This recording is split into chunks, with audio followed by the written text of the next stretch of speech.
हिंदुस्तान जिंदाबाद, पाकिस्तान जिंदाबाद, इन चीखते चिल्लाते नारों के बीच कई सवाल थे। मैं किसे अपना मुल्क कहूं, लोग धड़ाधड़ क्यों मर रहे थे, इन सब सवालों के मुख्तलिफ जवाब थे। एक हिंदुस्तानी जवाब, एक पाकिस्तानी जवाब, एक हिंदू जवाब, एक मुसलमान जवाब। कोई इसे 1857 के खंडर में ढूंढता है तो कोई इसे मुगलिया हुकूमत के मलबे में टटोलने की कोशिश करता है। सब पीछे देख रहे हैं, लेकिन आज के कातिल लहू और लोहे से तारीख लिखते जा रहे हैं। ये मजमून सुनाते आप सब से मार खा लूंगा, लेकिन हिंदू मुस्लिम फसाद में अगर कोई मेरा सर फोड़ दे तो मेरे खून की हर बूंद रोती रहेगी। मैं आर्टिस्ट हूँ, ओछे जख्म और भद्दे घाव मुझे पसंद नहीं।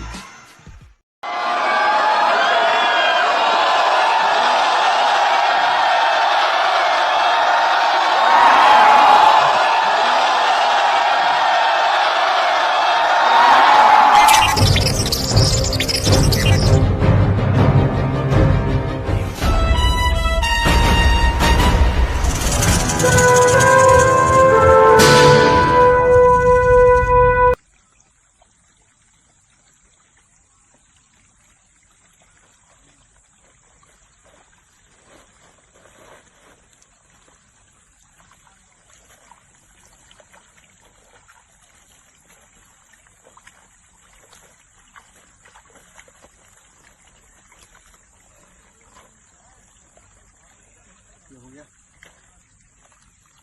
पानी नहीं जाएगा फिर।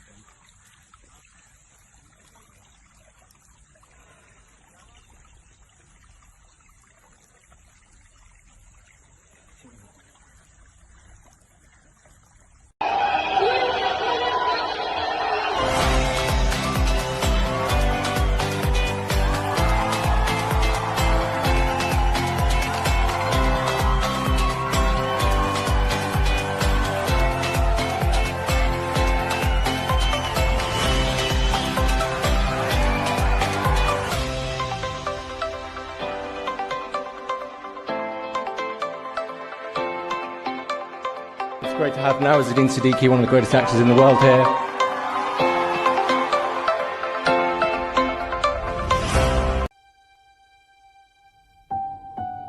बदलते वक्त में भी नहीं बदलता उसका प्यार। बच्चों के लिए फूल से वो, दुश्मन के लिए तलवार। लक्ष्मी भी वो, सरस्वती, दुर्गा और काली भी। उसी से घर में होती है होली, ईद, दिवाली भी। ममता के हैं दुनिया में कई नाम। माँ कहो, अम्मा कहो, या कहो मॉम। नवाजुद्दीन सिद्दीकी बॉलीवुड इंडस्ट्री का वो सितारा जिसे देखकर ही कह दिया जाता था कि तुम हीरो तो लगते नहीं, तुम हीरो कैसे बनोगे। लेकिन आज उसी नवाजुद्दीन सिद्दीकी के साथ फिल्मी दुनिया के बड़े बड़े डायरेक्टर और एक्टर काम करना चाहते हैं। ऐसे जब 20 साल पहले मैं खड़ा हुआ था ऐसे किसी ऑफिस में जाके, तो मुझसे पूछा गया था कि क्या है। किसी डायरेक्टर के असिस्टेंट ने पूछा था क्या है। मैंने कहा एक्टर हैं। बोले दिखने से तो लगते नहीं हो एक्टर हो। तो क्या होता था कि इंडस्ट्री में हमेशा ये चलन था कि एक्टर हीरो जो होता है वो 6 फुट का होता है और गोरा होता है और लंबा चौड़ा बल्ले छल्ले होते हैं। मतलब हम तो बस ऐसे ही चले गए थे, ऐसा समझता था वो। और शिप्रा, मैं ये आपको यकीन दिलाना चाहता हूँ इस चीज़ का कि मेरे खुद के रिश्तेदारों ने भी, जब मैंने उनसे इच्छा जाहिर की कि मैं एक्टर बनना चाहता हूँ, तो उन्होंने भी मुझे डीमोरलाइज किया कि पहले शक्ल तो देख ले अपनी। क्योंकि 5 फुट का छोटा पतला दुबला सा आदमी, काला कलूटा, मुझे खुद को पता नहीं था कि इंडस्ट्री में मेरा क्या हाल होगा, बट एक जिद थी। नवाजुद्दीन बॉलीवुड के उन एक्टरों में से हैं जिनकी फिल्म को हमेशा इंटरनेशनली रिकॉग्निशन मिलता है। और यह भी कहा जाता है कि जिस रोल को नवाजुद्दीन करते हैं उस रोल को उनसे अच्छा कोई कर भी नहीं सकता। इस वीडियो में हम नवाजुद्दीन के कुछ ऐसे सीक्रेट्स जानने की कोशिश करेंगे जो शायद आप नहीं जानते होंगे। इस वीडियो को लास्ट तक जरूर देखिएगा। नवाजुद्दीन अपने फैमिली के पहले लड़के हैं जो स्कूल में गए थे। जब उनकी माँ मैके जाया करती थी तो वो देखती थी कि वहाँ पढ़े लिखे लड़कों की सोसाइटी में काफ़ी इज्जत है। तो उन्होंने कहा और सोचा कि मैं नवाजुद्दीन को पढ़ाऊंगी। फिर उन्होंने नवाजुद्दीन का एडमिशन एक स्कूल में करा दिया। और जब नवाजुद्दीन को बुक्स और एनिमेशन के लिए पैसों की ज़रूरत पड़ती तो माँ अपने गहने बेच दिया करती थी। नवाजुद्दीन अपने फैमिली में सबसे बड़े हैं। उनके एक बड़े भाई थे जो बचपन ही में डेथ हो गए। नवाजुद्दीन 10 साल के हुए तो वो अपने रिश्तेदार के यहाँ एक केमिस्ट की शॉप पर 3 साल तक उन्होंने काम किया। जब उस केमिस्ट की शॉप पर वो काम करते थे तो उनके रिश्तेदार उन्हें बहुत परेशान करते थे। जब कोई कस्टमर आता था तो उनसे सवाल पूछते थे और नवाजुद्दीन जवाब नहीं दे पाते थे। तो वो एक लाइन कोट करते थे और कहते थे कि तुमने 10 तक पढ़ लिया और तुम्हें मैथ भी नहीं आता। और ये चीज़ नवाजुद्दीन को बहुत बुरी लगी। फिर उसके बाद उन्होंने इस काम को छोड़ दिया। उसके बाद नवाज ने बरूड़ा में केमिकल पेट्रोल फैक्ट्री में एज ए केमिस्ट काम किया। बहुत दिनों तक काम किया लेकिन वहाँ भी वो सेट नहीं हो पाए। फिर उनके एक दोस्त ने उन्हें एक थिएटर दिखाया। फिर नवाज को ये लगा कि वो ये काम कर सकते हैं और यहाँ से शुरू होती है उनकी असल ज़िंदगी। आइए जानते हैं कि उनके अब जो पीरियड शुरू हो रहा है इसमें उन्होंने कितना स्ट्रगल किया। नेशनल स्कूल ऑफ ड्रामा से निकलने के बाद नवाज के पास 1 साल तक कोई काम नहीं था। उस वक्त नवाज ने डिसाइड किया अगर उन्हें भूखा ही मरना है तो वो मुंबई में जाकर मरेंगे। उस वक्त नवाज ने एक थिएटर प्ले को डायरेक्ट किया था जिसके लिए उन्हें 5,000 रुपये मिले थे। उन्होंने उस पैसे को जेब में रखा और सफ़र पर निकल पड़े। मंजिल का पता नहीं, कहाँ जाना है, क्या करना है, कुछ उन्हें पता नहीं। अब वो मुंबई की तरफ रवाना हो गए और आइए देखते हैं वो जाकर उन्होंने क्या किया। मुंबई आने के बाद नवाज 5 लोगों के साथ गोरेगांव में रहने लगे। वहाँ बहुत सारे स्ट्रगलिंग एक्टर भी रहते थे जिसमें राजपाल यादव भी थे। और नवाज ने 5,000 देकर वहाँ 6-7 महीने गुजारे। 6-7 महीने गुजारने के बाद नवाज को वहाँ से भी जाना पड़ा और वो फिर अपने दोस्त के साथ रहने लगे।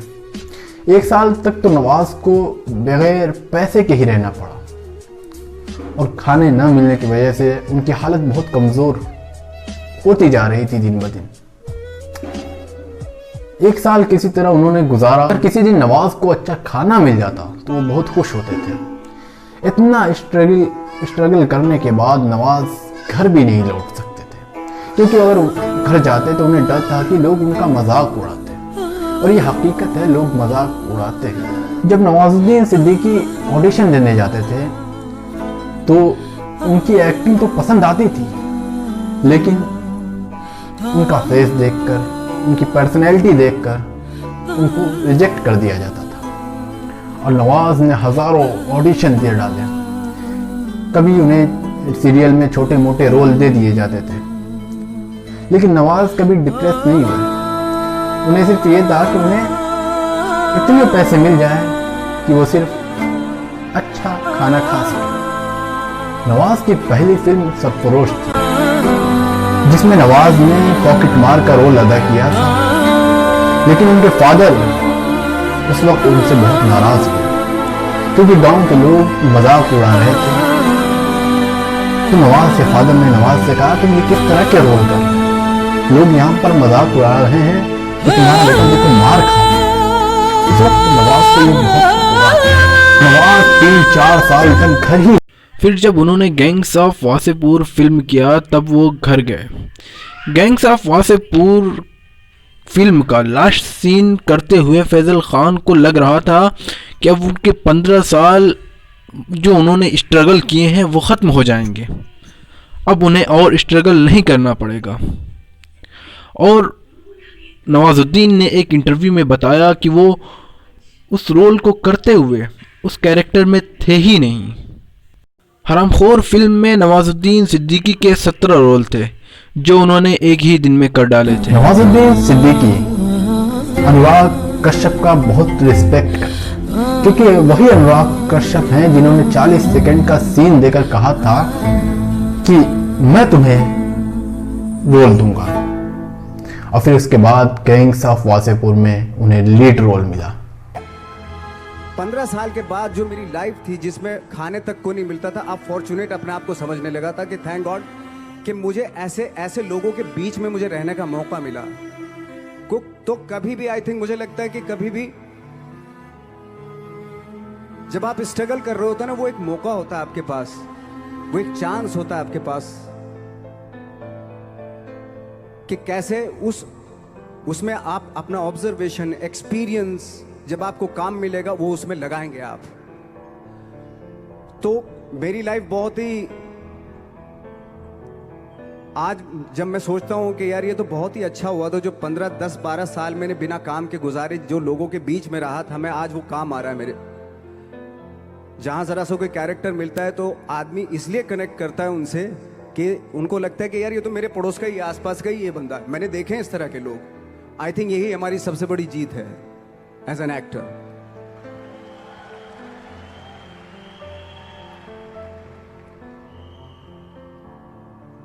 ऑफ कोर्स स्ट्रगल में बहुत सारी चीजें सेक्रीफाइस करनी पड़ती हैं, क्योंकि खुजली आपको हुई है, आप ही को मिटानी पड़ेगी। यू नो, आप जो आप हैं वो आपने बनना चाहा था, और अगर डिसअपॉइंटमेंट आ रहे हैं तो आप तो कंप्लेन भी नहीं कर सकते, क्योंकि आप ही ने चाहा था ये बनना।